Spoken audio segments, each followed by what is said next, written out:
Hey guys, welcome back to the channel where we make your money make sense. Today we're going to dive into this heart-wrenching story where an 83-year-old woman named Lois shares how she became a victim of an elaborate and devastating scam. A caller claimed to be her distressed grandson, manipulated her into sending him thousands of dollars. And get this, guys, through a Coinstar machine. He got it to use cryptocurrency, which became irreversible after the transaction. After multiple warnings from well-meaning strangers, and even the machine itself, Lois was blinded by her desire to help her grandson, and she continued to send the money. After which, she realized that it was a huge scam, and it was really too late. Now, this reaction video dives into the deep tactics of manipulation that scammers will use to get you to send your money. It also highlights the need for family and friends to protect our elderly as well as each other. Guys, I want you to take a look at this video because it could happen to any of us, and we'll definitely have a conversation about it afterwards. Let's get into it. 83-year-old Lois, who asked that we not use her last name, was home on a Friday night when a man said, "I have your grandson." He was so distraught and crying. Through sobs, she said he explained, "I've had too many beers. I drove the wrong way up a one-way street. I hit a car and I got arrested. Don't tell anyone. Promise me. Not even family." Lois promised and also agreed to help with the $9,500 bail. And he said, "Well, the court has devised an easy way for people to pay for bail because a check takes too long to get there. So they have an account with Coinstar." Coinstar. You may have seen these machines in local markets like Safeway. That's exactly where the caller sent Lois after she stopped off at the bank. One by one, she fed $100 bill after $100 bill into the machine, taking crypto account instructions from someone on the other end of the phone. The next day, another call, this time saying the prosecutor had added more charges and raised her grandson's bail by another $15,000.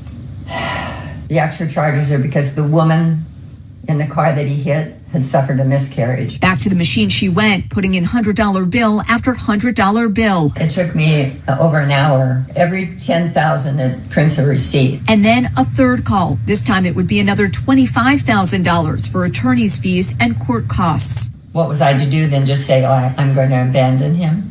I couldn't do that. Lois says people tried to warn her, including bank managers who asked why she was taking out so much money. I said, "Oh, I've been to an estate sale and they won't take a check. So that's why I have to get cash." They were like, "Are you sure?"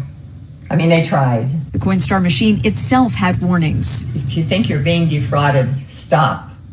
Well, I couldn't stop. And even another Safeway shopper who saw Lois standing here for far too long tried to warn her. "Are you sure this is not a scam?" And I said, "No, I'm fine. I'm fine." And she said, "I think you should check up." Wow, this video shows how emotional manipulation can be used against the most cautious people. Lois is completely convinced that her grandson really needed her help, and the scammers preyed on her love for her grandson. It's hard to imagine the emotional toll that she went through during the course of this time. She really thought that he was in dire need of some assistance because he was in trouble. This is why it's important to have a family safe word or a special code that only family members would use in the times that they need some type of assistance, to make sure that we know that it is indeed our loved ones and they are truly in need. Just think, that would be a game changer. It's easy and quick to establish, and you can socialize it throughout your entire family. Although it's sad that we need these type of strategies in place in order to safeguard ourselves and our monies, it is definitely necessary. Let's get back to the story. Check on this. It was that warning that finally prompted her to try texting her grandson. "Hi, how are you? How are you doing?" And he replied, "Doing fine. How are you?" After she spoke to him, she called her daughter Lisa. She said, "I want you to sit down. Something horrible has happened." I'd heard of it before, but when it actually happened to me, it never occurred to me that it was a scam. It's hard to believe that there are people out there who basically are making a living out of scamming older people. Lisa says she spent 4 days trying to get a person from CoinMe on the phone. Very difficult. In an email, the company apologized to Lois, but explained due to the nature and design of cryptocurrency, the transactions are irreversible, and CoinMe no longer has the funds in custody. This story highlights how older people or the elderly is subjected to this type of scam. Let's face it, scammers know that family is the weak spot for most people, especially those that are senior. Not to mention, they understand that the elderly has a natural instinct to protect and take care of the younger generations. For this reason alone, that's why they are targets. But what's really scary, guys, is how persistent these scammers are. They kept adding more charges, bail, taxes, attorney fees to keep Lois sending money. They will stop at nothing when they know that they have someone hooked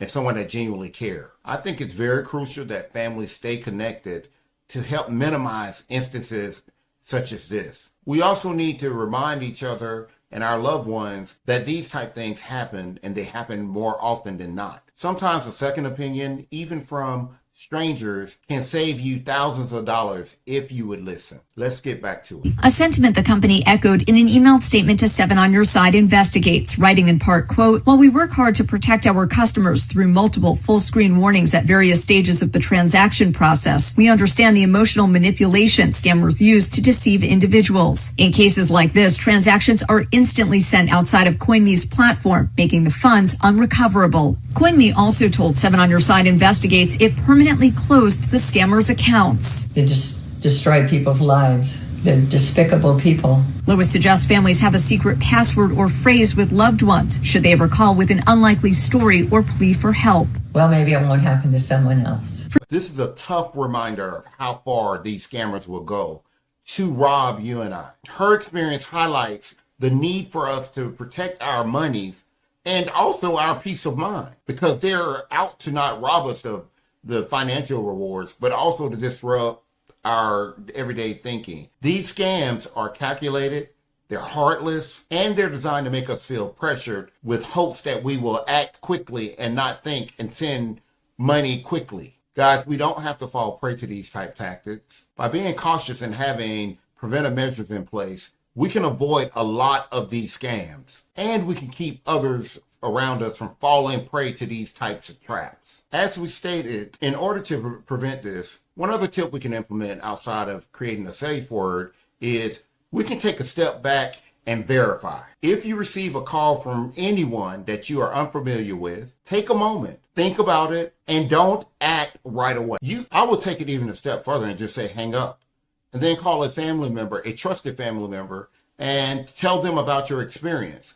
And they will definitely help you process what just transpired. Remember, scammers always count on your immediate reaction to whatever they're telling you. They want you to act fast. So take that step and just take a break, think about it, and move forward. Now I have a question for you guys. Do you know anyone that experienced this type of scam? If so, now a question for you guys.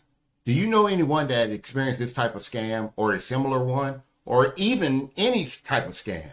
How did they process it, or how did you handle it? Let's keep the conversation going in the comments below. Until next time.